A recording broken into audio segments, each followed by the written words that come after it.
Bienvenidos una vez más a una sesión de Filosofía para Todos. Me da mucho gusto estar con ustedes. Antes de comenzar, quiero agradecerles a las personas que me han escrito comentarios de manera particular sobre el en vivo de la sesión anterior y en general de lo que me han escrito en comentarios, tanto en Spotify como en YouTube. Principalmente en Spotify y en YouTube no ha crecido tanto, que una vez más los invito a que pues le den like a todas mis redes sociales. Me pueden encontrar ustedes en YouTube, en Spotify, en Instagram, en Facebook.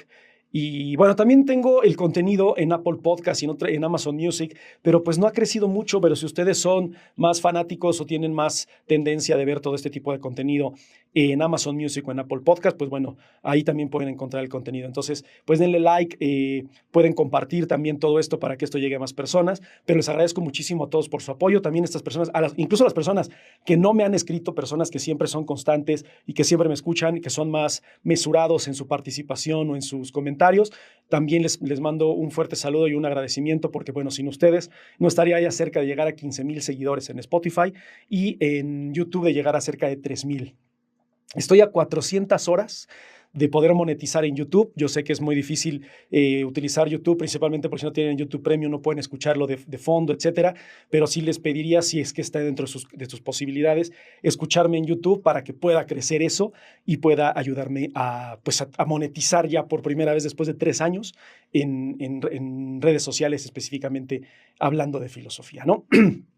Pero bueno, voy a hacer un resumen rapidísimo de lo que vimos en la sesión anterior, que fue en general hablarles de todo el contexto de lo que está pasando entre Venezuela y Estados Unidos, el proceso de la invasión de Estados Unidos a Venezuela o el proceso de liberación, como ustedes lo quieran ver. Recuerden que siempre trato de mantenerme desde una postura objetiva. Ya en algún momento, yo creo que en el siguiente en vivo, les daré una opinión personal basada en todos mis estudios de internacionalista y pues todo lo que tiene que ver con la filosofía, pero aquí estoy tratando de mantenerme no neutral, pero sí tratando de colocarme en ambas visiones, porque eso justamente es lo que hace la filosofía. No tiene todas las respuestas, no tiene las visiones completamente o totalmente objetivas o completamente subjetivas, sino que siempre hay que tratarlo de verlo desde una perspectiva, pues sí particular, pero no condicionando y no dogmatizando, como les decía hace rato, ¿no? Entonces vimos todo eso, les hice una similitud con lo que era el juicio de Eichmann, con lo que fue el secuestro de Eichmann por parte de la Mossad israelí después de la Segunda Guerra Mundial, que bueno, vimos las comparaciones en tanto similitudes como diferencias. Específicamente, con todo lo que tiene que ver con el utilitarismo específicamente de Jeremy Bentham, y profundicé mucho en justamente de qué va la filosofía de Jeremy Bentham, ¿no? Todo esto que tiene que ver con el dolor, con el placer, que son dos cuestiones que nos rigen completamente según la perspectiva de Jeremy Bentham, que es egoísta, que no es subjetiva, que proviene desde una perspectiva totalmente objetiva porque no comprendemos qué es lo que nos hace sentirnos felices o nos causa placer, qué es lo que nos causa dolor. No hay una comprensión tal cual, no tenemos la capacidad de percibirlo en su totalidad. Y bueno, en general eso fue de lo que hablamos, y nos quedamos en esta última parte que habla Jeremy Bentham, que bueno, él tal cual no lo menciona. Quien lo menciona es Ian Shapiro, que les digo que es este profesor de donde tomé el curso de filosofía moral en la política de la Universidad de Yale, que él habla de este concepto del monstruo utilitario, ¿ok? Ahora, suena un poco con una connotación negativa esto que tiene que ver con el monstruo utilitario, pero vamos a ver de qué va y vamos a ver qué relación tiene con justamente todo lo que está pasando en Venezuela, porque nos guste o no la visión norteamericana y todas las relaciones internacionales, todas las relaciones bilaterales y multilaterales, hay un interés de por medio, ¿no? Ya lo decía Adam Smith.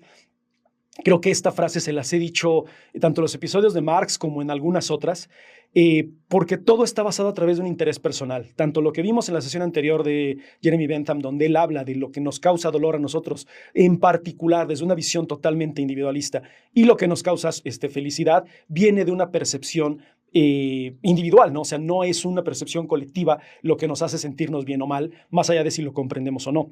Pero Adam Smith solía decir que no es por benevolencia del carnicero, no es por benevolencia del panadero o del cervecero que obtengamos aquello que nos satisface, sino de su propio interés. Todas las relaciones comerciales, todas las relaciones en realidad sociales se llevan a cabo a través de un interés de por medio. Estamos buscando algo, es una relación de conveniencia.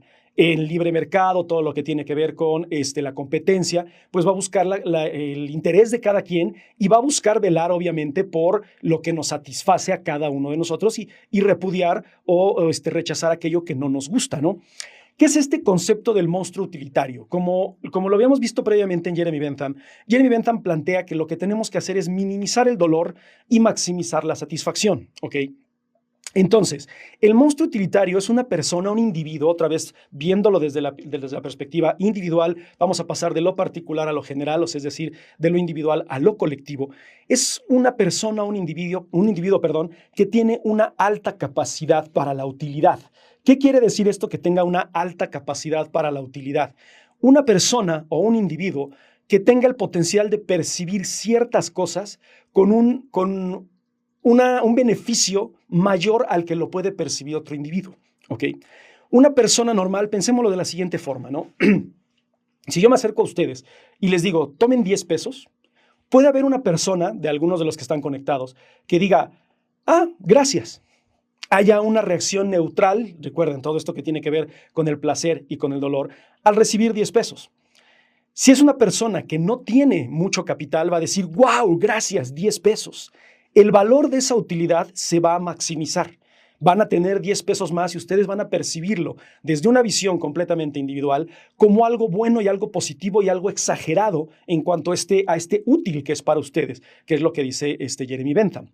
Pero, ¿qué sucede si, por ejemplo, yo me acerco, vamos a colocarlo en este contexto de Venezuela, con Donald Trump y le digo, toma 10 pesos? Pues va a ser como de, pues gracias. Hay una gran diferencia en la utilidad que recibieron cada una de esas tres personas. Una persona que tiene un salario promedio, una persona que tiene un ingreso promedio o arriba del promedio, va a ver esos 10 pesos como, bueno, pagar el estacionamiento, dar la propina en el súper, etcétera. Una persona que vive en la calle va a decir, wow, 10 pesos, puedo comprarme a lo mejor una Maruchan, ¿no? O sea, digo, no sé cuánto cuestan, cuesta como en 15 pesos ya el botecito de Maruchan, tal cual, sin preparar ni nada, ¿no? Pero dices, bueno, si consigo otros 5 pesos, podré obtener una Maruchan. Entonces, el margen de la utilidad es mucho mayor para la persona que posee menos. Para Donald Trump, sí hay utilidad, pero esa utilidad es mínima, es ínfima, es prácticamente nula. Que eso es lo que va a decir Jeremy Bentham. Nunca será nula, pero puede ser cercana a cero. Entonces, aquí es una crítica, les recuerdo lo que vimos en la sesión anterior, lo que decía Jeremy Bentham, ¿no? Toda visión utilitaria es sumamente radical, sumamente extremista. Entonces, por ejemplo, ¿qué pasa si vemos a una persona común y corriente y le damos esos 10 pesos? Podemos ver esas reacciones. Si se lo damos a una persona deprimida, la persona deprimida puede tener cierta maximización de su utilidad. Pero, por ejemplo, esto es una crítica brutal a lo que plantea Jeremy Bentham, es ¿qué sucede con las personas discapacitadas? No hay maximización en la utilidad desde la perspectiva de Jeremy Bentham. No lo estoy diciendo yo, porque luego tergiversan mis palabras y al rato me van a decir que soy yo el que discrimina. No, Jeremy Bentham dice no hay una utilidad porque se está gastando un recurso y no se está recibiendo nada a cambio. Y eso se puede analizar desde la perspectiva de la economía política en lo que es el envejecimiento poblacional. Muchos países, si no es que casi todos los países del mundo, tienen el problema del envejecimiento poblacional, porque son personas que requieren consumir recursos, pero ya no aportan nada a la sociedad. Entonces, al tener personas de tercera edad, que por ejemplo, en el caso de México, están consumiendo la beca del bienestar, bueno, no la beca del bienestar, sino la pensión del bienestar, es como de ese dinero podría enfocarse en otras cosas que maximicen la utilidad. Para Jeremy Bentham es un desperdicio estar haciendo todo esto, ¿no? Ahora, estoy hablando en general de, el caso de México y todo lo que dice Jeremy Bentham en este aspecto. ¿Qué sucede en el caso de Venezuela y Estados Unidos en este fenómeno tal cual que está sucediendo, que es la invasión? Estados Unidos históricamente ha llevado a cabo este proceso de invasiones, les digo, prácticamente desde inicios del siglo XX, cuando termina la Guerra Civil Norteamericana y comienza el siglo XX con la época de la industrialización y surge la Primera Guerra Mundial y ellos descubren la economía de guerra en la Primera y en la Segunda Guerra Mundial, es entonces que ellos ven justamente esa utilidad en producir armas, en vender la guerra, en generar un escenario donde ellos puedan colocar sus productos, haya una utilidad mayor. Sin embargo, ¿cuál es el problema en este caso? Puede ser que muchas personas ignoremos, una vez más caemos en el egoísmo, pero en la objetividad de decir, pues es un beneficio lo que está haciendo Donald Trump a Venezuela. Y otros que entiendan y digan, no, es una violación del derecho internacional, es una violación de la soberanía nacional, etcétera, ¿no?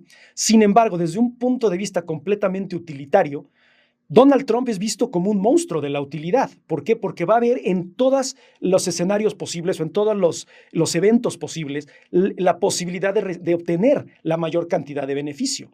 Jeremy Bentham decía, si tú te encuentras con un monstruo de la utilidad, alguien que va a sacar provecho de todo, alimenta a ese monstruo. Ahora, no les estoy diciendo que lo que hizo Donald Trump es correcto. Simplemente les estoy diciendo que de acuerdo a la postura de la filosofía de Jeremy Bentham, al ser él un monstruo de la utilidad y al ver la oportunidad de invadir Venezuela y satisfacerse de recursos naturales como el petróleo, el oro, el gas, el litio, etcétera, él está aprovechando todo ese recurso.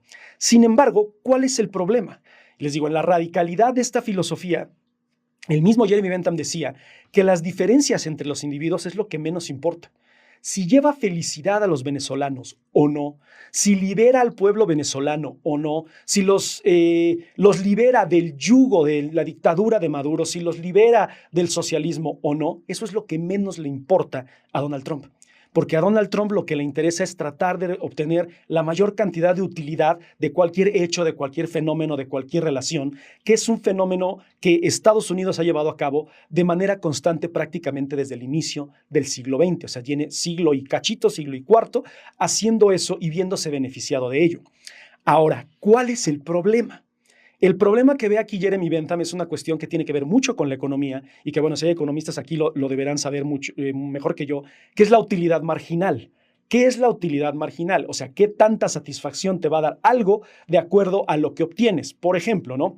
Si yo me acerco a ustedes y os digo, pensando que todos los que me están escuchando somos ciudadanos promedios igual que yo, y les digo, tomen un Ferrari.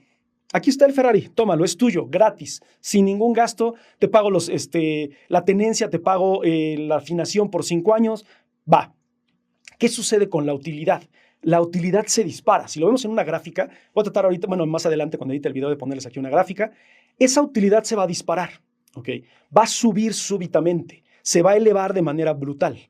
Sin embargo, si yo llego al día siguiente, o sea, mañana, ¿no? En 5 días o la siguiente semana, y les digo, tomen otro Ferrari, esa curva de la felicidad va a seguir en tendencia hacia arriba, pero ya no se va a duplicar, ya no va a ser la utilidad al doble, sino que será un poco más hacia abajo. Es decir, si la curva primera iba así, esta curva va a empezar a estabilizarse, nunca a ser completamente plana. ¿Por qué?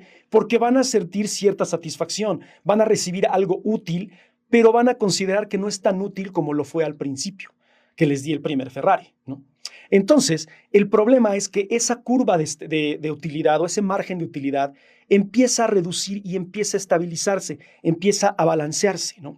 Entonces, la utilidad marginal o la ganancia cada vez es menor. Entonces, si yo llego dentro de 2 meses y les digo, tengan su 12º Ferrari, ustedes van a decir, no, gracias, ¿no? O sea, qué padre, tengo otro Ferrari. Ustedes podrán decir incluso, no, bueno, podré encontrar una utilidad marginal si vendo esos Ferraris y busco otra cosa.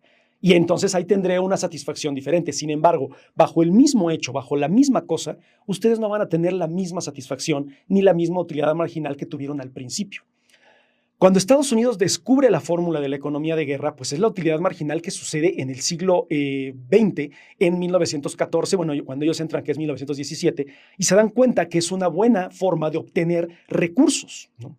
Entonces, en la Segunda Guerra Mundial, bueno, es que pasa la crisis del 29 y todo eso, e independientemente de que Franklin Delano Roosevelt propone este New Deal, que tiene tendencias socialistas, pero no me quiero profundizar mucho en esto, lo que rescata a Estados Unidos de la crisis del 29 es la llegada de la Segunda Guerra Mundial en 1939. Es decir, cuando Estados Unidos entra a la Segunda Guerra Mundial una vez más, 2 años después, en 1942, ve la oportunidad de volver a ofrecer toda su economía de guerra, tanques, aviones, barcos, armas, etcétera, misiles, lo que sea, para potenciar esa utilidad. Sin embargo, no es la misma utilidad que en la Primera Guerra Mundial, que en la Segunda Guerra Mundial, que se empieza a reducir. Digamos, sí va para arriba, pero ya no es exponencial. Cada vez se va haciendo menor. Entonces, al ir reduciendo cada vez más, el monstruo utilitario necesita cada vez más de más cosas. ¿Por qué? Porque entre más cosas tengas, menor utilidad obtienes. Pensemos en los millonarios, que eso es algo que es muy común que hablemos de ello, de cómo es que los ricos, por ejemplo, ¿no? Pensemos en el caso del Juegos del Calamar. ¿Cómo pueden satisfacerse de ver a personas matándose entre sí? Porque su margen de utilidad de todo lo que han hecho ya no les causa el mismo placer ni la misma satisfacción que causaba al principio. Entonces, tienen que optar por buscar otras cosas que a ellos les causen placer, que les causen satisfacción o, como dijera Jeremy Bentham, que les causen o les generen utilidad. Entonces, entre mayor es la utilidad, entre más cosas tienes y entre mayor utilidad tienes, mayor utilidad buscas, pero cada vez es más difícil de encontrar. Y esto, si lo vemos de una perspectiva materialista desde el pensamiento de Platón, pues, de Aristóteles, es justamente el hecho de que también materialmente cada vez hay menos cosas. La materia no se crea ni se destruye, se transforma. Por lo tanto, si yo poseo muchas cosas, se las estoy quitando deliberadamente a alguien. O sea, alguien está perdiendo algo que yo estoy obteniendo. Sin embargo, Jeremy Bentham va a decir, sí, pero esa persona tal vez no lo valore tanto como lo puedes valorar tú, que eres un monstruo de la utilidad y trata de sacar provecho de prácticamente todo, ¿no? Entonces, en el caso de Venezuela y en el caso de Estados Unidos ha tenido intervenciones en las cuales ha buscado los recursos naturales de esas naciones, ¿no? Pensemos específicamente el caso de Afganistán, el caso de Irán, el caso de Irán, Irak y Afganistán, ¿no? Por no mencionar más, como el caso de Panamá, como el caso de Guatemala, todas las dictaduras latinoamericanas de Pinochet, de Videla, de la familia Somoza, etcétera, en donde hay una búsqueda y un interés de tratar de maximizar esa utilidad, tal cual, ¿no? Pero entre cada vez más la curva se va haciendo más pequeña, ya no se dispara tan hacia arriba, entonces este monstruo utilitario va a tratar de buscar obtener cada vez más y más, ¿ok? Jeremy Bentham dice que esto no está mal. Vamos a ver más adelante que John Stuart Mill, que es la visión moderna del utilitarismo, bueno, la actual, tal cual, hay un factor muy importante que no solamente es el dolor y el placer. Y es algo que Jeremy Bentham no está dimensionando para este monstruo utilitario. Sin embargo, pues bueno, los voy a dejar con el suspenso para la próxima sesión. Sin embargo, pensemos que eso es justamente lo que está haciendo Estados Unidos desde su perspectiva. Recordemos que toda esta visión utilitarista viene desde la ignorancia completamente, o sea, evitar y obviar por completo lo que es la moral, lo que son las leyes, lo que es el Estado de Derecho, siempre y cuando haya esta búsqueda y esta recompensa de la utilidad o del placer, ¿ok? Entonces, este movimiento clásico utilitarista se va a enfocar en la máxima filosófica de Jeremy Bentham, que es maximizar la mayor cantidad de felicidad para la mayoría. Porque para Jeremy Bentham esto va a ser una cuestión de eficiencia, va a ser mucho más eficiente, es mejor darle las cosas que una persona va a aprovechar a desperdiciarlas en una persona que no la va a valorar, que es lo que les decía, una persona deprimida va a decir, nada más me diste 10 pesos, yo necesitaba más, ¿no? A que si se la das a una persona que diga, con 10 pesos yo veo qué hago, se maximiza la utilidad y se reduce el gasto, o el gasto es el mismo, pero se maximiza tal cual la utilidad, ¿no? Entonces, esta eficiencia radica de obtener la mayor cantidad de utilidad del menor gasto posible, ¿ok? ¿Por qué la operación en Venezuela duró, qué, 2, 3 horas? O sea, llegaron a las 3 de la mañana y a las 4 de la mañana, 5 de la mañana, ya estaba en Nueva York, ¿no? Digo, 7 de la mañana, no recuerdo muy bien la hora específicamente, ¿no? Porque este monstruo utilitario no va a gastar recursos a lo imbécil. En el caso de Panamá, o sea, cuando ellos tratan de derrocar a Noriega, por los mismos casos de que resulta que Noriega, que era piquete de ombligo, súper amigo de Bush un par de años antes, le encontraron nexos con el narco, ¿no? Nada tenía que ver el canal de Panamá y el dominio hegemónico regional de la logística y el transporte, ¿no? Eso no tenía nada que ver, sarcasmo. Entonces, lo acusan de narcotraficante, pero la guerra, bueno, el conflicto, la invasión, dura de 1989 hasta 1992, son 3 años. Para Estados Unidos, un monstruo utilitario dice, yo no voy a gastar los recursos de 3 años, tengo que planear eficientemente, utilitariamente, ¿cómo se llama? Estrategias que me ayuden a reducir los gastos y maximizar la eficiencia y maximizar la utilidad. Por lo tanto, esta operación duró nada, ¿no? Ya si de verdad Venezuela o en este caso específico Maduro y su esposa tuviesen un trato con Estados Unidos, porque pues bueno, existe mucho ya la teoría de conspiración sobre ello, de que a Maduro se le ve muy tranquilo, se le ve muy feliz, diciendo Happy New Year a todos lados, haciéndoles así a todos, pareciese que hubiese un trato directo entre Estados Unidos y Venezuela, o en este caso Maduro, ¿no? Si así fuera, de todas maneras, desde la filosofía de Jeremy Bentham dice, bueno, el monstruo utilitario lo ha logrado de nuevo. ¿Por qué? Porque ha logrado minimizar la mayor cantidad de gastos y potenciar la utilidad. No solo derrocamos a Maduro, no solamente obtenemos los recursos naturales, sino que gastamos lo menor posible. Hasta Trump salió diciendo en la tele, ¿no? Teníamos un plan B, pero pues bueno, afortunadamente yo, monstruo utilitario que no quiero gastar, pues pudimos hacerlo a la primera, ¿no? ¿Y a qué voy con esto? Esto tiene que ver también con un modelo que plantea Jeremy Bentham a través del utilitarismo, que se conoce como el panóptico. El panóptico es un modelo que él plantea teóricamente y que, bueno, ya más adelante se hará físicamente, que es un modelo de cárcel. El panóptico, pues bueno, lo dice la etimología, ¿no? Pan, absoluto, total, y óptico, de visualizar, de vigilar, de revisar, ¿no? Es un modelo de prisión en donde, bueno, ya se los pondré yo aquí en el video más adelante, bueno, cuando no estemos en vivo. Pero es un modelo de prisión circular, o sea, es decir, en tercera dimensión, obviamente, pero que tiene una visión de 360 grados. Es decir, todo alrededor está lleno de diferentes pisos. ¿Y por qué? Porque solamente necesitas 3 guardias o 4 guardias para poder vigilar toda la cárcel, que puede tener 700 o 1000 personas, ¿no? Entonces, minimizamos gastos, minimizamos todo lo que es, minimizamos el gasto, maximizamos la utilidad, y eso es un ejemplo claro de lo que es el utilitarismo, tal cual, ¿no? Este modelo de cárcel, el panópticon, sí existe, bueno, no sé si todavía esté activo en Cuba, pero en 1928 el dictador, irónicamente estadounidense, Gerardo Machado, bueno, era por parte apoyado por Estados Unidos, crea esta cárcel, el panópticon, en 1928, y funcionó mucho tiempo, ¿no? Entonces, se implementa en Cuba en 1928, menos dinero para guardias, menos gasto, más eficiencia y mucha mayor utilidad. ¿Qué es lo que está haciendo Estados Unidos con tener Venezuela? Es el último bastión socialista en América Latina, porque digan lo que digan, independientemente de Colombia, digan lo que digan, independientemente del gobierno de izquierda, son gobiernos mixtos, son sistemas económicos mixtos. No es un modelo completamente ni capitalista, ni comunista o socialista, ¿no? Que bueno, esa es otra vertiente que pueden verlo en los episodios de Marx, ¿no? Sin embargo, desde la visión del panópticon, pues le genera mucha más utilidad en el concepto de geopolítica. ¿Por qué? Porque ya no tiene entonces él que preocuparse por una amenaza comunista o socialista en América Latina. Prácticamente con Venezuela está erradicado el comunismo. Y ustedes sé que muchos me dirán, bueno, pero ¿qué pasa con Cuba? Bueno, ¿qué es lo que haría un monstruo utilitario? ¿Qué harían ustedes si fueran el monstruo utilitario, viendo que en Cuba no hay nada de provecho que sacar, ¿no?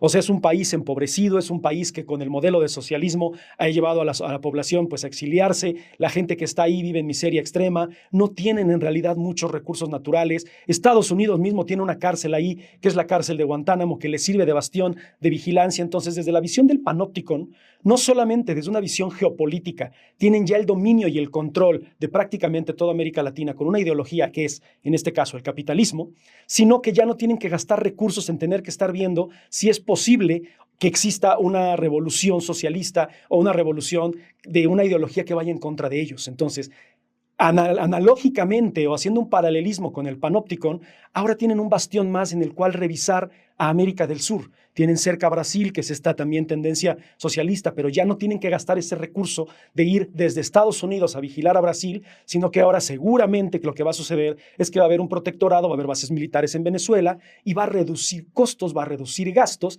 y va a potenciar la utilidad en cuanto a lo que es la hegemonía y el poder absoluto de Estados Unidos. ¿Y a qué voy con esto también? Que esto se refleja en su interés en Groenlandia. ¿Cuál es el discurso de Donald Trump de Groenlandia? Lo necesitamos por cuestiones de seguridad nacional. Es decir, si ellos dominan la zona de Groenlandia, que es esta parte noroeste del continente americano, ellos tienen también más acceso a tener bases militares en esa zona y poder estar vigilando de más cerca a Rusia, a China, que son estos grandes rivales comerciales y políticos que tiene. Entonces, el monstruo utilitario no ha dejado de generar o de buscar esa ganancia, porque lo que quiere es obtener cada vez más y más cosas, porque esa curva cada vez se va cerrando más. A menor utilidad que obtienes de algo, más cosas necesitas. Eso ya lo veremos también más adelante a través de lo que es la distribución y la dimensión del utilitarismo clásico, ¿no? Pero bueno, Espero que hasta aquí vayamos bien y sé que no sé, es que no alcanzo a ver ciento y tantas personas, les agradezco mucho su participación.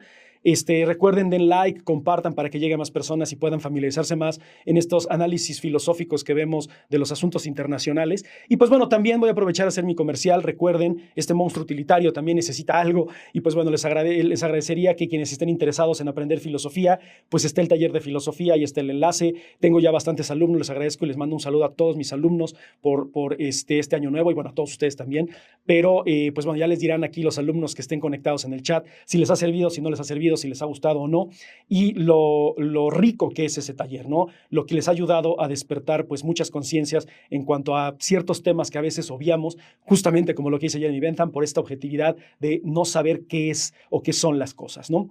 Pero bueno, los invito al taller de filosofía, está el enlace aquí en TikTok, está en YouTube, está en Spotify, está en Instagram y está en Facebook, está en todas las redes sociales. Y pues bueno, si pueden darle like y seguirme, les agradecería muchísimo.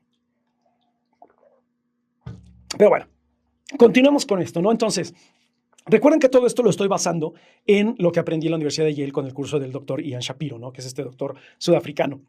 Él da un ejemplo de lo que es esta distribución y la dimensión del utilitarismo clásico, es de lo que busca ¿cómo se llama? El monstruo utilitario tal cual, ¿no? Pero a ver, pensemos. Si este monstruo utilitario es tan grande, y bueno, si estamos haciendo este análisis comparativo con Estados Unidos, entonces, ¿dónde entra el Estado de Derecho? ¿Dónde entra la legalidad? ¿Dónde entra la moralidad? Jeremy Bentham diría, no es necesario. Mientras se maximice la utilidad, eso no importa. Sin embargo, si lo vemos desde una perspectiva a nivel internacional, todo lo que son los Estados-naciones y todo lo que es tal cual el Estado de Derecho, se necesita una legalidad. Entonces, la pregunta aquí es, ¿para qué se necesita un gobierno? ¿No? ¿Por qué? Porque hay una gran desconexión entre el individuo y el colectivo. Yo, desde mi visión personal, pensemos Estados Unidos, los MAGA, todos los que defienden a Donald Trump, todos los que están en contra de Donald Trump, tienen una visión totalmente individualista, ¿no? Entonces, ¿cuál es el problema de tener esa visión completamente individualista? Que puede haber personas, sociedades, grupos, entes que se vean beneficiados del monstruo utilitario, pero no ellos no estén generando nada para poder alimentar a este monstruo utilitario. ¿A qué me refiero con esto, no? Es lo que se conoce en la economía como, bueno, en inglés se denomina como el free riding. ¿Qué es el free riding? Como si hay una persona, un ente, un individuo que puede evitar gastar para poder verse beneficiado desde una visión totalmente utilitarista, lo va a hacer. Pensemos lo siguiente, ¿no? Pensemos en San Francisco, que es una de las ciudades norteamericanas donde más indigencia hay, o sea que hay más homeless, gente que no tiene hogar, pero están siendo beneficiados con agua potable, están siendo beneficiados con alumbrado público.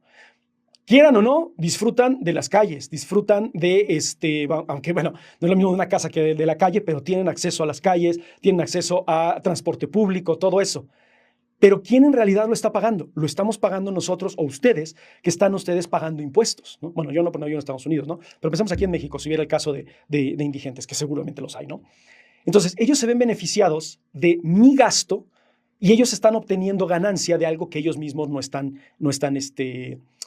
¿cómo decirlo?, generando, ¿no? Que es el mismo discurso sobre lo de las pensiones del bienestar. Es gente que está recibiendo dinero, pero que no está generando nada. Entonces, este free riding es lo que en el utilitarismo se conoce como una falla de mercado.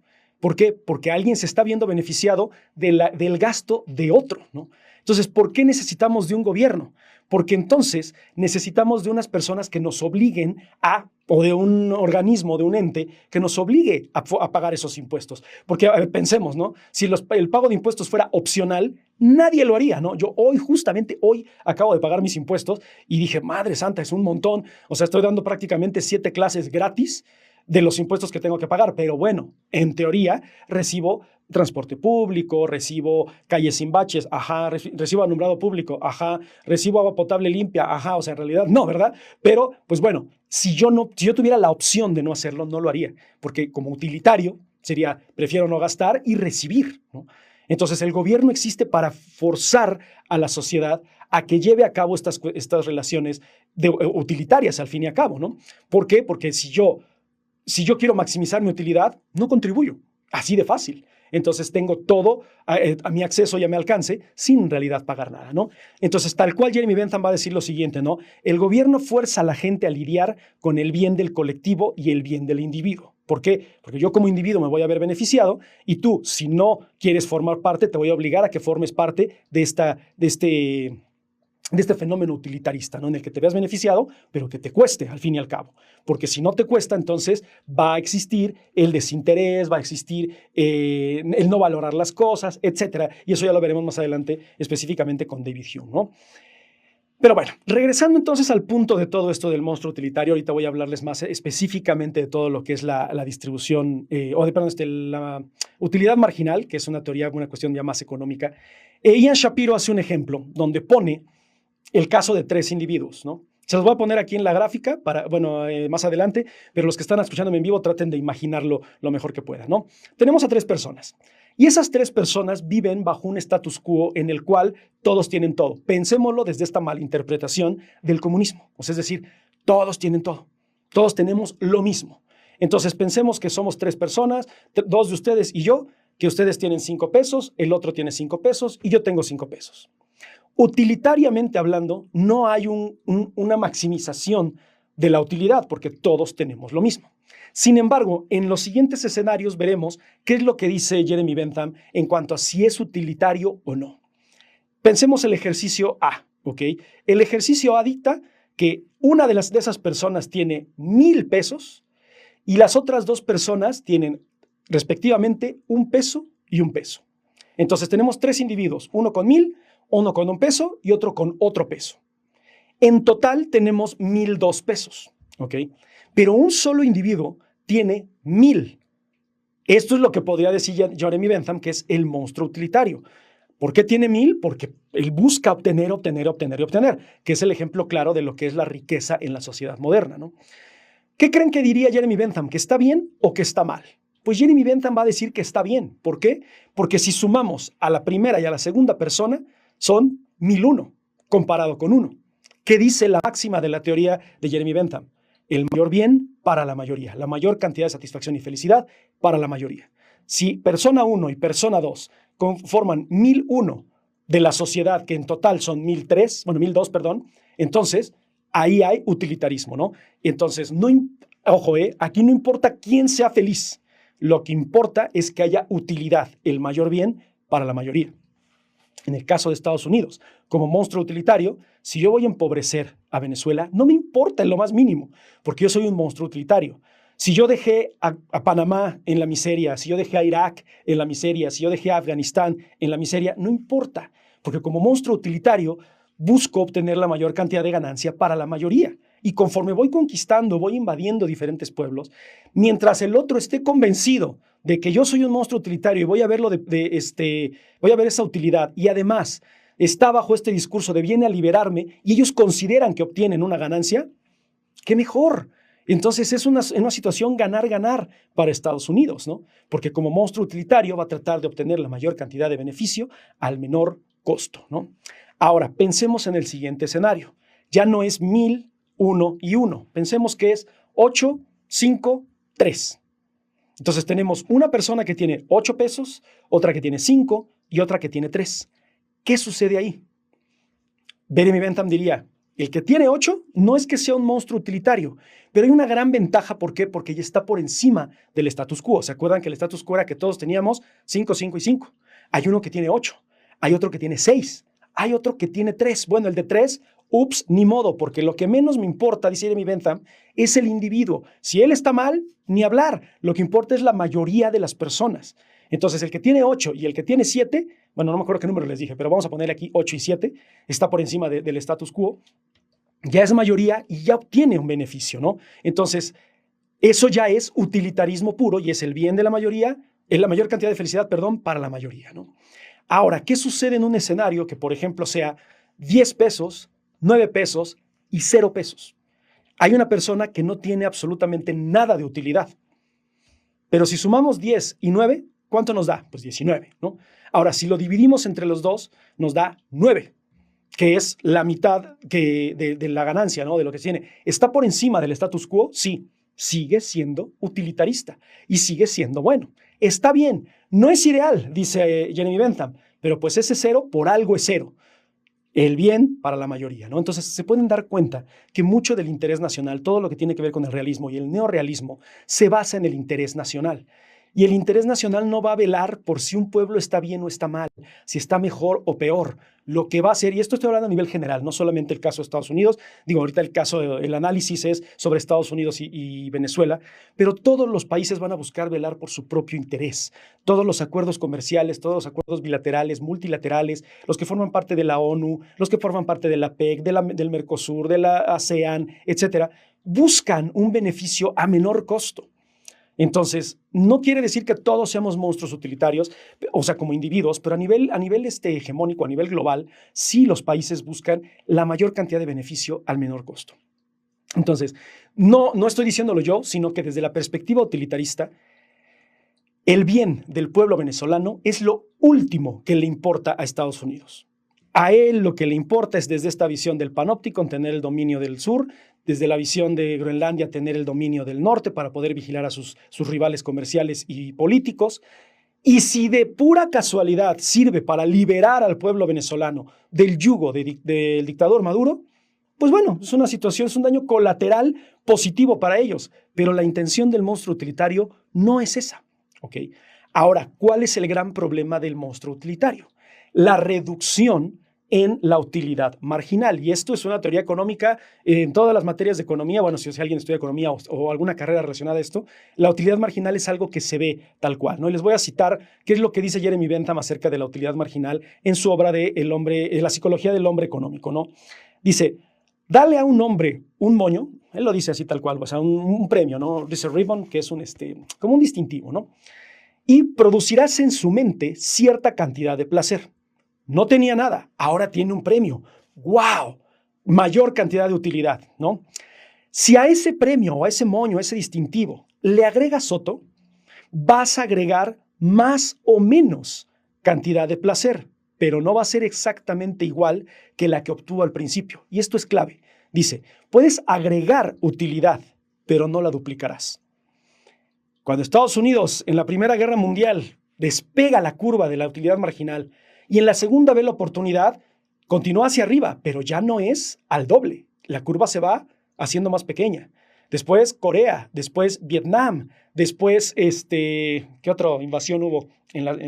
Bueno, las guerras árabe-israelíes, Egipto-Israel. O sea, esa utilidad cada vez se va disminuyendo. ¿Cuál es el problema de esto? Dice Jeremy Bentham, y lo voy a citar una vez más, dice, una persona con más utilidad va a tener que hacer más para poder estar más satisfecho que la persona que no lo hace y tendrá menos satisfacción. Por ejemplo, yo no hago nada, ¿no? Entonces, digamos que solamente tengo 3 clases a la semana. Entonces, solamente tengo 3 clases a la semana y me gano 600 pesos a la semana. Si llega una clase más, pues, bueno, voy a tener ahora 800 pesos a la semana. Pero si, por ejemplo, tengo 15 clases a la semana y me llegan otras 15, mayor satisfacción. Pero si tengo 15 y me llega una, no, yo necesito más clases, porque ya mi estilo de vida, mi forma de gastar, todo se va potenciando y se va maximizando. El problema del monstruo utilitario es que para que obtenga más satisfacción necesita más cosas. Estados Unidos busca la hegemonía mundial específicamente porque ya no es suficiente con todo lo que hace. Y ustedes dirán, oye, ¿no fue suficiente Corea, Israel, Vietnam, Afganistán, Irak, Panamá, Chile, Colombia, Venezuela, Argentina? Hablando de las dictaduras, ¿no? Y bueno, de algunas que se me hayan pasado, ya les había puesto la gráfica aquí de todas las invasiones, se las voy a volver a poner la próxima, Yugoslavia, Kosovo, Siria, etcétera. Necesita cada vez más y más. Y dice Jeremy Bentham, ¿no? Dice, el que es entre más rico, la mayor cantidad de dinero necesitarás para tener el siguiente nivel de utilidad. ¿Okay? Te importa el dinero, pero no te importa poco dinero. Pensemos en el caso de los millonarios, en el caso de Estados Unidos en específico, ¿no? Si nosotros le regalamos a Elon Musk $1 millón, ¿duplicamos su utilidad y su satisfacción? Para él $1 millón no es nada cuando es billonario. Pero si vamos con un indigente en la calle y le decimos, toma $1 millón, no solamente la duplicamos, la utilidad sube de manera exponencial. Sin embargo, si a ese mismo indigente yo regreso después de un año y le digo, toma otro $1 millón, sí, crecerá la utilidad, pero la curva se va a hacer más pequeña porque va a decir, bueno, todavía tengo $500,000. Entonces, todavía tengo, o sea, gracias porque tengo utilidad, pero esa utilidad se va reduciendo. Los millonarios, los países, en el caso de Estados Unidos, ¿por qué Venezuela? Y digo, muchos sé que dirán, ay, bueno, es que Venezuela le estaba vendiendo, regalando el petróleo a los chinos, a los, a los rusos, etcétera. Sí, pero ¿por qué Estados Unidos invade? Porque no estaba siendo beneficiado él. Y como monstruo utilitario quiere que esa curva, en vez de hacerse más chiquita, se haga más para arriba. El problema es que eso nunca va a suceder, van a decir los utilitaristas o los que hablan, los economistas que hablan de la utilidad marginal, porque también puede llegar a suceder que esa curva que va creciendo no solamente, no, más bien, esa curva que va creciendo y se va haciendo cada vez más pequeña, pero cada vez más hacia arriba, o sea, sigue siendo hacia arriba, puede ser que en un momento se desplome y caiga completamente. Pero vamos a ver a qué se refiere con esto Jeremy Bentham, ¿ok? Una vez más, quiero hacer un paréntesis, les agradezco mucho por estar conectados. No alcanzo a ver, les digo cuántos están conectados, pero les agradezco a todos. Ya al final veré si tengo la oportunidad y el tiempo de leer sus comentarios, porque sí es muy importante, el otro día no lo hice. Pero, pues bueno, recuerden, y una vez más, digo, sé que me lo han dicho en comentarios, ¿no? Qué triste que tenga que estar recordando cada vez que esto es una visión objetiva, pero es que es objetivo. Todo esto tiene que ver con la filosofía de Jeremy Bentham, todo el estudio de filosofía moral política de la Universidad de Yale, el doctor Ian Shapiro, y les vuelvo a repetir lo que les he dicho muchas veces, ¿no? No crean que yo estudié en la Universidad de Yale y gasté miles y millones de dólares, no. Como digo, si lo vemos una visión utilitaria, pues está en internet, ustedes pueden meterse a páginas como Udemy, Coursera, etcétera, ahí pueden encontrarlos, ¿no? O sea, yo me gasté, en este curso me salió en $1,000, ¿no? En la Universidad de Yale. Entonces, ustedes tienen acceso a ello, no hay ningún problema. Yo vengo aquí a tratar de facilitarles eso, que estudie para tratar de entenderlo lo mejor posible, ¿ok? Y una vez más, no tengo las respuestas absolutas, no quiere decir que lo haya entendido en su totalidad, sino que estoy tratando de hacer un análisis comparativo y un análisis lo más académico, entre comillas, posible, para poderles dar a ustedes una explicación filosófica, política, internacional de todo lo que está sucediendo en comparación con esta teoría filosófica, ¿ok? Perdón, es que se me seca la garganta porque, como se pueden dar cuenta, hablo mucho y hablo muy rápido, ¿no? Ahora, hay una gran crítica al utilitarismo y específicamente esta parte de Jeremy Bentham, en el hecho de que muchas personas que se dicen ser utilitaristas nunca toman el punto de partida del individuo o el punto de partida, en este caso de una nación, para analizarlo, ¿ok? Y dice Jeremy Bentham tal cual acá. Bueno, perdón, esto no es Jeremy Bentham, ahorita les voy a decir quién es. Dice, asumamos que obtienes la mayor cantidad de utilidad de tener $1,000,000, ¿no? Si lo tienes al tener tu riqueza duplicada, o sea, es decir, yo tenía $500,000 y me dieron otros 500,000 para hacer 1,000,000, ¿ok? Entonces obtuve cierta satisfacción. Pero si yo tengo $2,000,000 y me lo reducen a 1 para que haya un equilibrio, entonces, ¿qué pasa con esa satisfacción? ¿No? Entonces, esto es lo que se conoce como la teoría del miedo. ¿Cómo es? Loss aversion. La aversión a la pérdida. Esta teoría es una teoría utilitarista, pero que proviene de un economista llamado Danny Kahneman. Danny Kahneman es un economista que ganó el premio Nobel justamente por esto, por esta visión utilitarista de dale a alguien que no tiene más y será feliz. Redúcele a alguien que tiene mucho para que tenga lo mismo que otro y va a sentirse mal, va a sentirse triste o no se va a sentir satisfecho. Pero ¿qué sucede? Ambos tienen lo mismo, ¿no? Estamos cayendo en el ejercicio del status quo anterior. Si todos tenemos lo mismo, ¿qué nivel de satisfacción existe? Porque no hay más ni hay menos. Entonces, si yo tengo 500,000 y me das 500,000 para tener 1,000,000, entonces se duplica, se maximiza mi utilidad. Pero si para que todos tengamos 1,000,000 yo le tengo que quitar 1,000,000 al otro para dárselo al que tiene menos, entonces yo tengo esta aversión a la pérdida. Y ya esa utilidad se pierde por completo, ¿no? Tal cual dice Danny Kahneman. Perder cosas hace que la gente sea infeliz más que ganar cosas. Yo sé que esto suena como de, ¿no? Sí, pero si lo vemos de una perspectiva económica y utilitarista, eso es justamente lo que pasa en Estados Unidos. ¿Qué otro discurso es el que trae Donald Trump, además de ir por México y por Groenlandia, ir por Cuba? Panamá, ¿no? What did he say? ¿Qué dijo? Que quiere el canal de Panamá de regreso. ¿Por qué? Porque el canal de Panamá era de ellos. Teddy Roosevelt gastó millones de dólares para poder cortar al continente y poder utilizar esa ruta comercial y ahorrarse miles de kilómetros de comercio en rodear todo lo que era el continente sudamericano y simplemente cortar por Panamá, ¿no? Entonces, quiere el canal de Panamá de regreso. ¿Por qué? Porque en esta teoría del miedo o la aversión a la pérdida, Ya perdimos Panamá, lo quiero de regreso. Oye, pero Panamá está en un territorio soberano de Panamá, donde hay leyes internacionales y locales, y además hay un acuerdo bilateral entre Panamá y Estados Unidos con Jimmy Carter, donde se les devolvió el control absoluto del canal de Panamá. Sí, pero lo perdimos. Yo, monstruo utilitario, perdí el canal de Panamá y por eso lo quiero de regreso. También Estados Unidos tenía dominio y control de Venezuela. También Estados Unidos tenía dominio y control de Cuba. Por eso quiero Cuba, por eso quiero Venezuela, porque ya perdí eso y lo quiero de regreso. Y esto, fíjense, suena muy absurdo y suena muy evidente y muy lógico o muy coherente o muy evidente tal cual, pero es una teoría marginalista, bueno, utilitaria marginalista, económica, en la que, ¿qué sucede si yo busco equilibrar las cosas? Que hay una sociedad equitativa, una sociedad igualitaria. Ahí hay un gran problema, ¿no? Entonces, es una visión muy, muy radical al respecto, porque él va a tratar de analizar esto desde dos conceptos que se conocen como la igualdad práctica, y la igualdad absoluta, ¿ok? Independientemente de que era muy excéntrico y muy valemadrista, sí había veces en las que tengo que lidiar con esto y tratar de mantener una postura equilibrada, ¿no? Ahora, ¿qué quiere decir que haya una visión absoluta de igualdad? Lo voy a leer tal cual, ¿no? Dice, ese tipo de igualdad en ese tipo de igualdad, perdón, la igualdad absoluta, ¿no? Si cada hombre tiene exactamente la misma cantidad que el otro hombre, o sea, es decir, el status quo de hace rato, ¿no? La igualdad absoluta es cuando todos tenemos exactamente lo mismo. Ahí no hay ningún problema, ¿no? ¿Por qué? Porque lo tenemos, no se lo quitamos a nadie, no le quité a uno para darle al otro.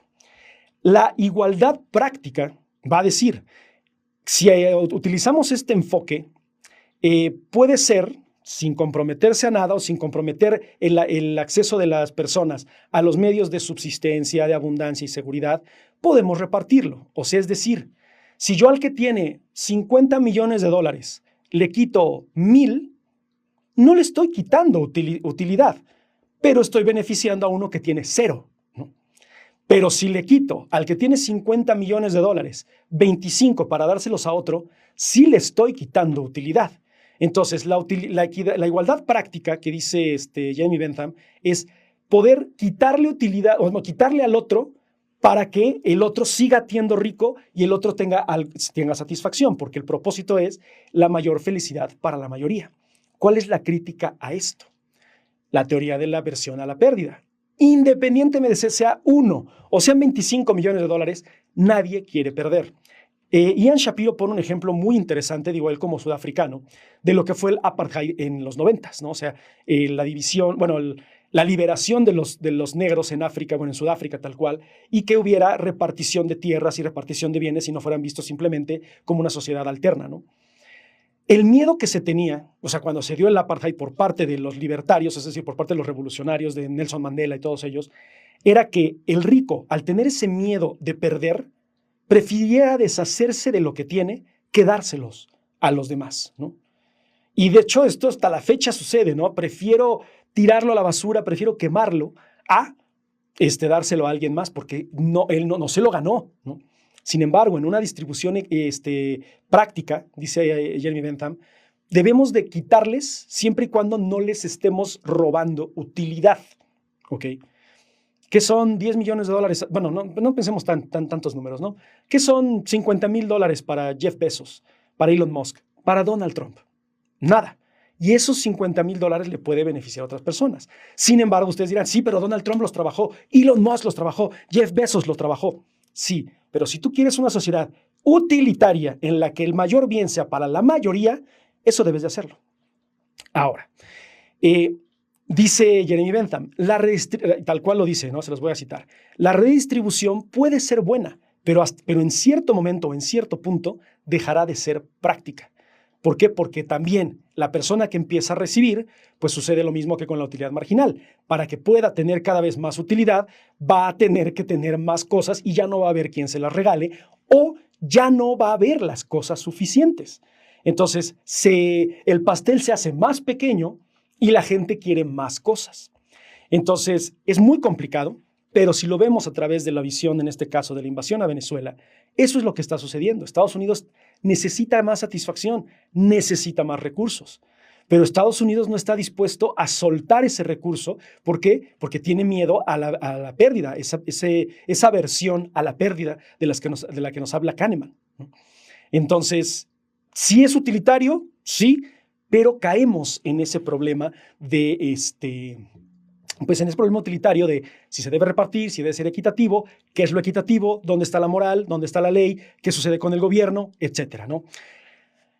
Dice Jeremy Bentham, tal cual la cita dice, ¿no? No hay derechos sin forzarlos y no hay forzada de derechos sin gobierno. Entonces el gobierno tiene que lidiar con todo eso. ¿Por qué? Porque tiene que haber una motivación que maximice la utilidad. El gobierno debe de asegurar el fruto del trabajo, protegerlo. Esto viene desde Platón. O sea, si yo soy un gobernante que tiene la capacidad de tener un buen gobierno y una buena sociedad y genero recursos y tengo buenos empleos y es una ciudad envidiable, va a haber alguien que lo va a querer. Entonces necesito potenciar mi ejército, que es lo que planteaba en las características bases de lo que es la ciudad, tal cual, o la ciudad justa, ¿no? Un gobierno, un ejército, unos militares que protejan nuestros recursos y los hacedores de dinero, que son los que se dedican a generar cada vez más y más y más utilidad, ¿no? Dice Jeremy Bentham, el proteger esos recursos ayuda, maximiza a que haya más producción.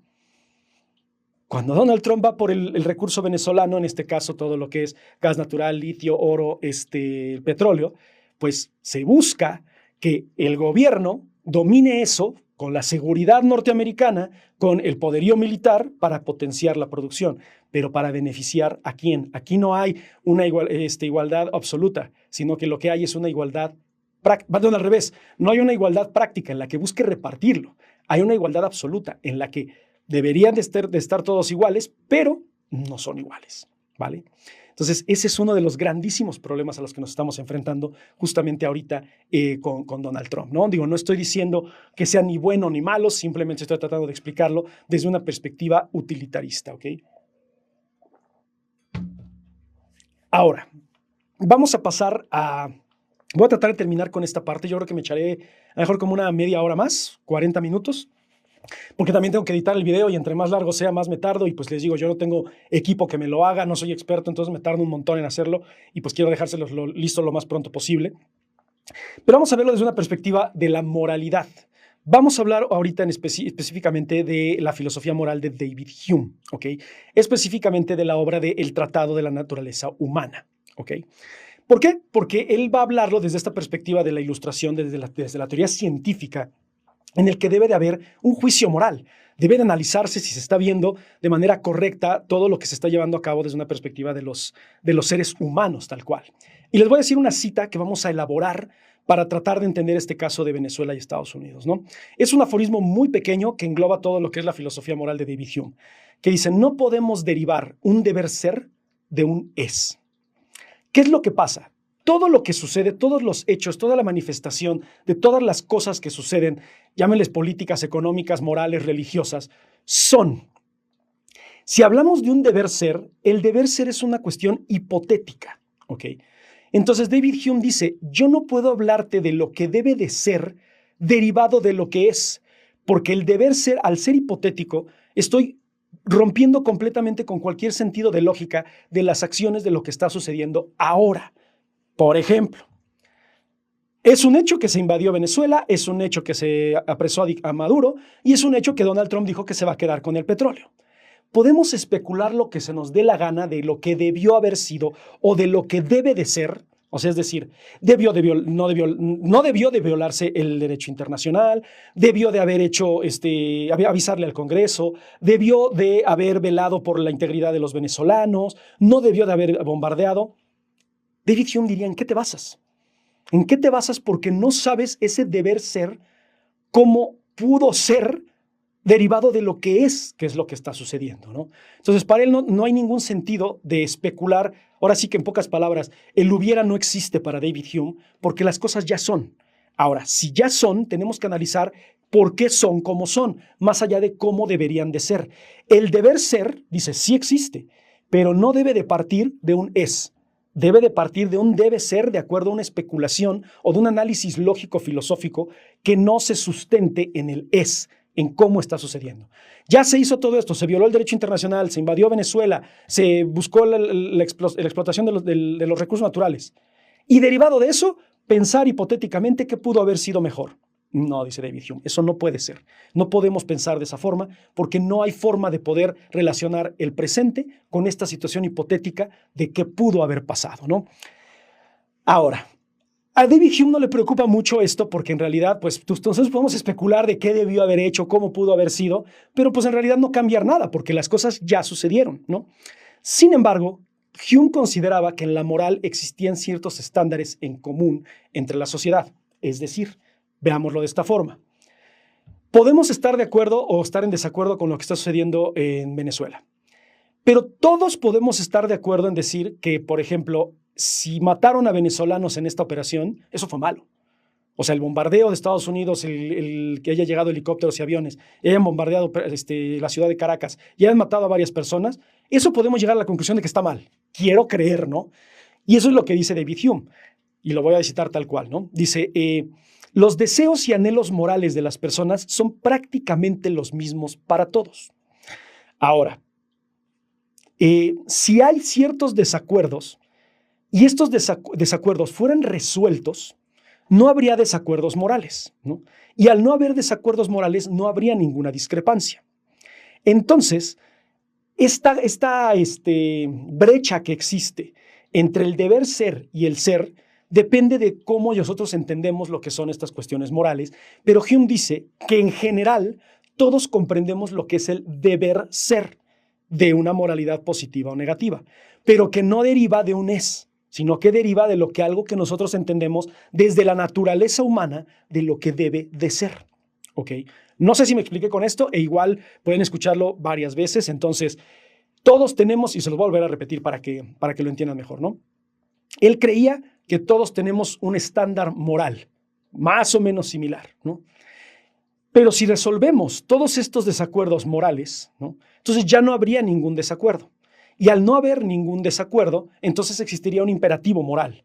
Y si hubiera un imperativo moral, entonces ya no podríamos actuar de manera inmoral o moral porque ya se sabe lo que es, ¿no?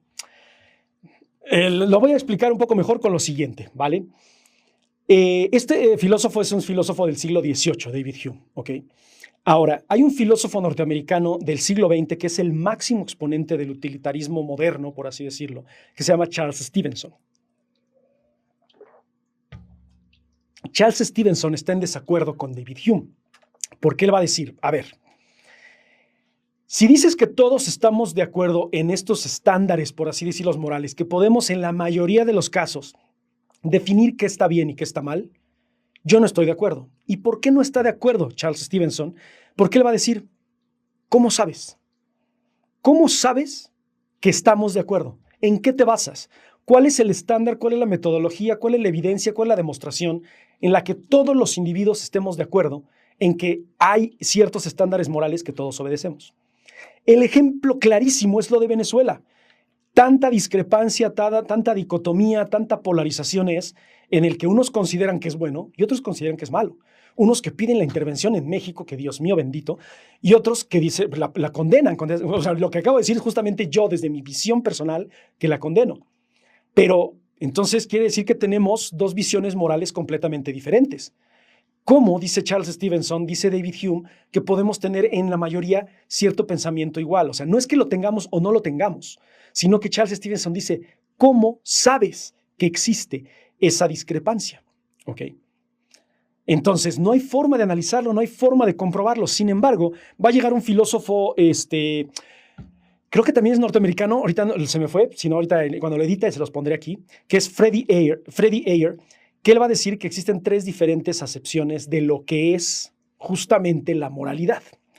Y la moralidad se conoce a través de verdades analíticas, o sea, de números, de evidencias, de cosas palpables, y de verdades empíricas, demostrables, que se pueden evidenciar tal cual.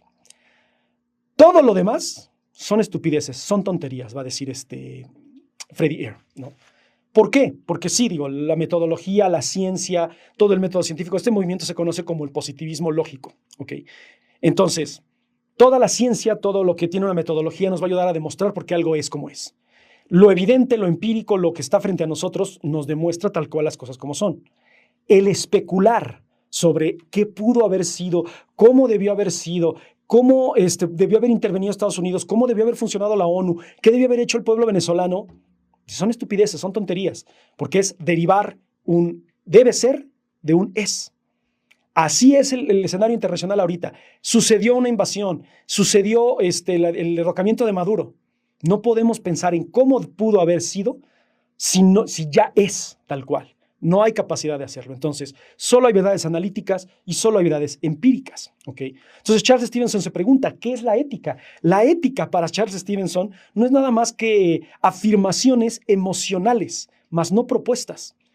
Ay, me siento bien, me siento mal, pero no estás proponiendo nada. No hay un análisis constructivo moral de por qué eso es positivo, de por qué eso es negativo, ¿no?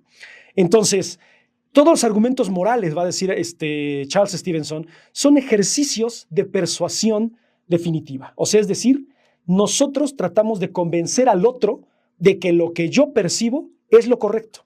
Y esa es la ética, según Charles Stevenson. Ojo, filósofo del siglo XX. Piensen todo lo que ven ustedes en las redes sociales. Vean todos los comentarios sobre Venezuela y sobre el caso de Estados Unidos, y hay gente que está en contra, gente que está a favor, y gente que te da argumentos vacíos. Perdón, es que me está diciendo esto que si sigo aquí, espérenme, sí. La gente te da argumentos vacíos diciendo, sí debería intervenir Estados Unidos. ¿Por qué? Porque yo creo que sí debería intervenir. Maduro era un dictador. ¿Por qué? Pues porque era un dictador, ¿no?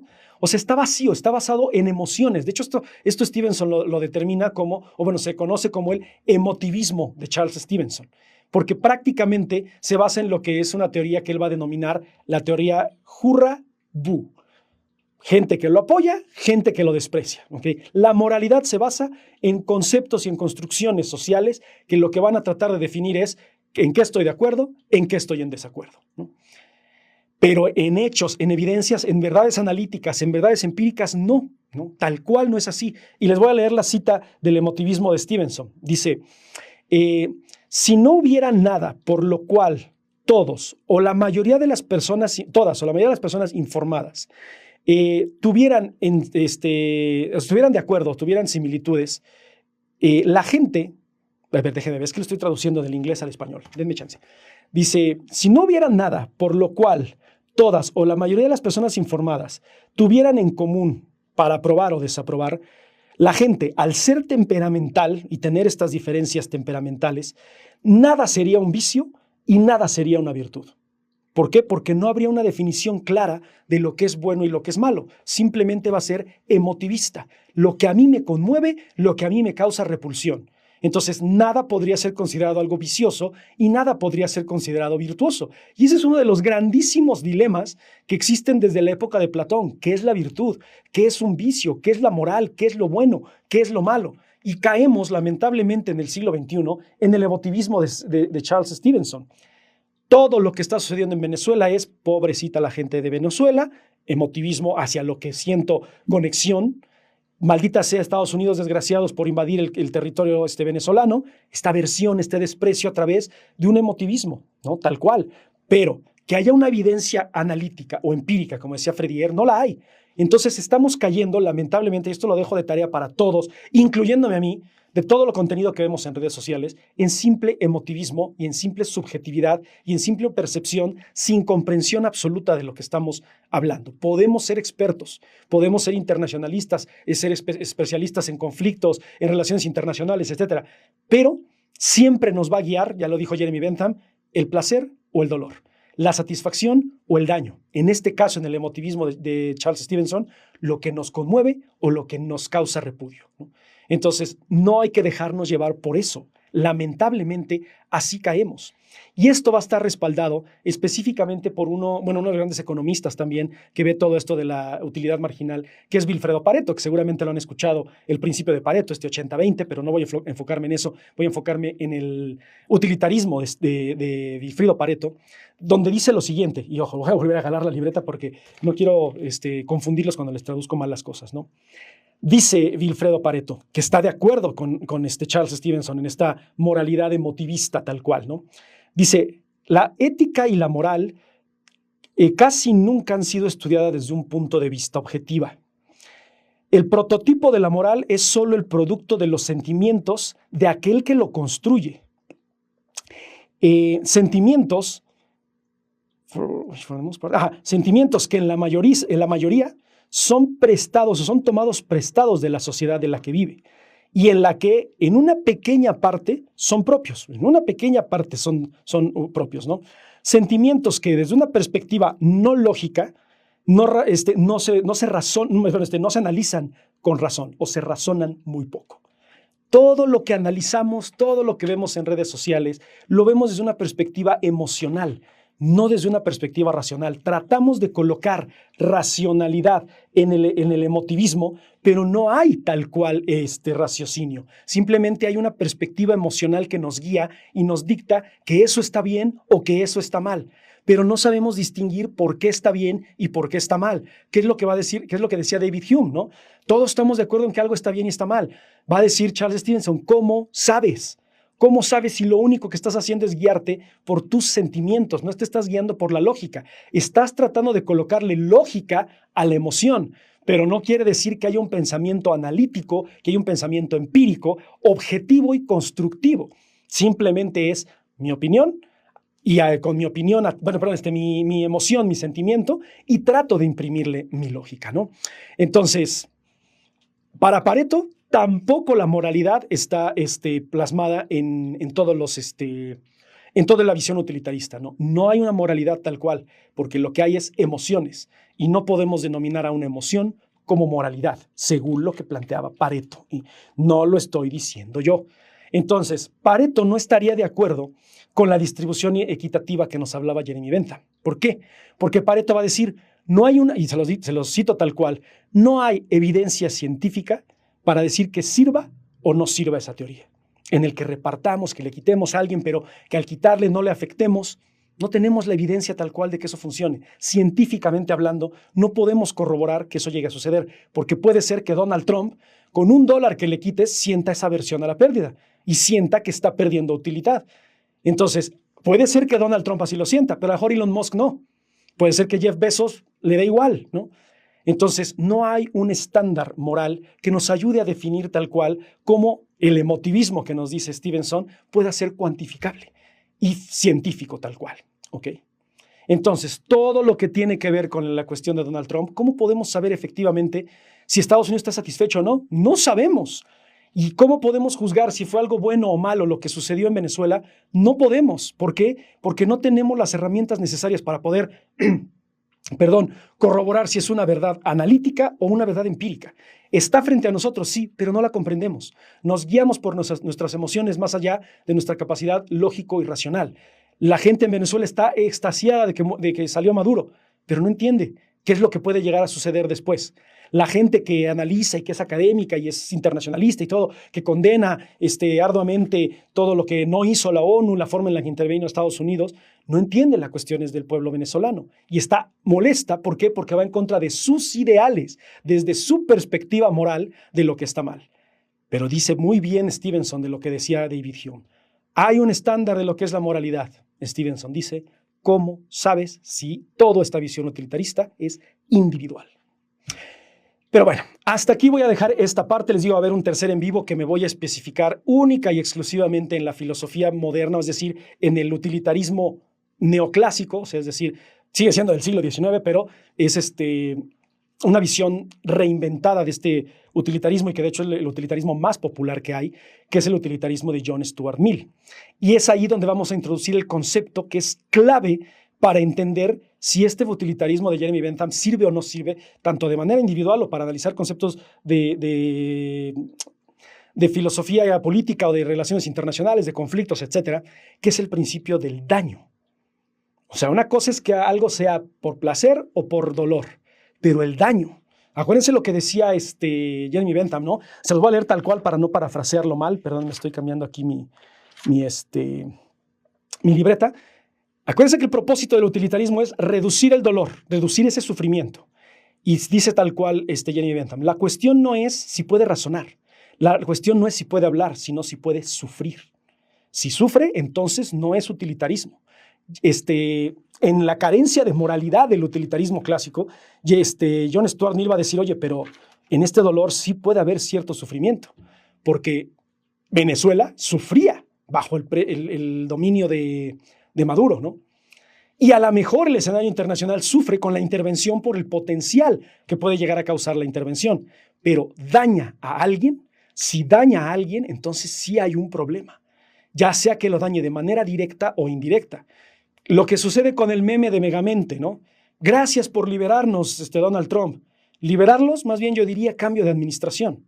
Van a seguir sufriendo, pero van a sufrir de otra forma. Y como es de otra forma, se puede percibir como algo positivo, ¿no?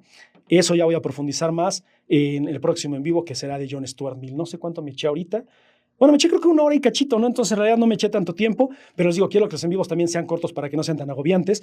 Yo creo que el día jueves voy a continuar. De hecho, esto iba a ser el día jueves, pero bueno, lo vi tan largo los temas que estamos analizando que lo vi necesario hacerlo en 3 en vivos. Entonces el día jueves en la noche me conectaré para continuar con la filosofía de Jon Stuart Mill. Y bueno, ya con Jon Stuart Mill terminaré estos episodios especiales sobre el caso de Venezuela y ya veremos a grandes rasgos, pues opiniones personales, ya les diré yo mi opinión y ahí es donde ya me podrán tirar lo que ustedes quieran en el chat y atacarme de Chairo, de atacarme de pro-yankee, de lo que ustedes quieran, de acuerdo a lo que yo percibo. Sin embargo, recuerden, todo esto que estoy analizando ahorita, lo sigo analizando desde una perspectiva completamente objetiva, ¿ok? No quiero quitarles más su tiempo, les agradezco por su participación y recuerden, denle like, compartan, espero que esto lo pueda yo subir el día de mañana y una vez más mi comercial, si les interesa ser partícipe de la filosofía y no solamente estar escuchando, inscríbanse al taller, ahí están los enlaces en Spotify, en YouTube, en Instagram, en Facebook e incluso aquí en TikTok para que ustedes puedan ser partícipes de la filosofía en los talleres, ¿ok? Cuídense mucho, espero que tengan una excelente noche y no olviden nunca que la filosofía los acompañe.